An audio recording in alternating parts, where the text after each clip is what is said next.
Let's bring in Ann Neuberger, Deputy National Security Advisor for Cyber and Emerging Technology. Ann, really appreciate your time tonight. Thanks for being with us.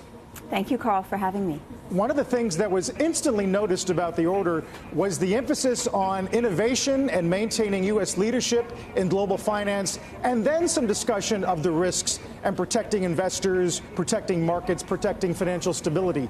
Was that I imagine that's not a coincidence. Carl, that's so well put. That was exactly the purpose of the president's executive order. It was intended to promote innovation in the digital asset space while balancing the benefits and the risks. And it really did that in three ways. First, it provides an overall framework to bring together various elements of the U.S. government, their expertise and their authorities in a holistic way.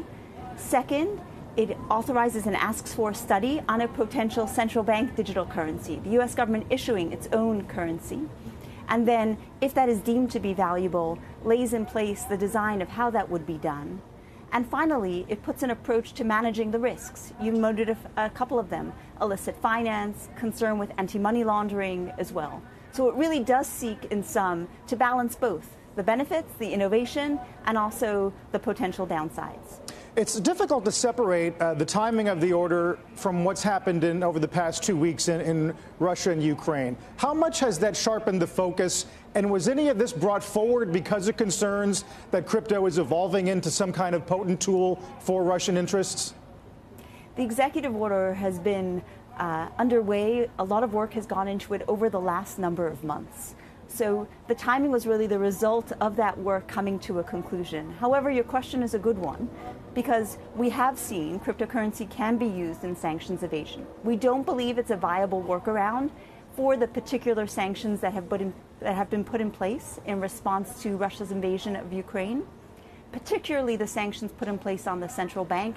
However, there have been use of cryptocurrency for various illicit purposes, and that's one of the reasons why we not only mention that in the executive order, but that's why the U.S. government has been working on countering illicit use of cryptocurrency, particularly in the ransomware context, with countries around the world over the last number of months.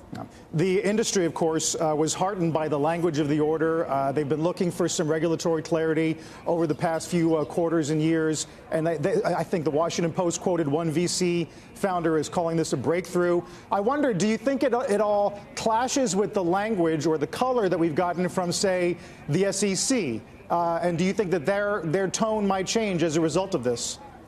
So well-designed regulation gives confidence in an ecosystem. It lets individuals see that we can have the benefits of the innovation while managing the risk. So we certainly see it fitting within that tone, while also, as I noted, pulling the various parties in the U.S. government into one holistic framework. So we're approaching the innovation and the risks in a considered way.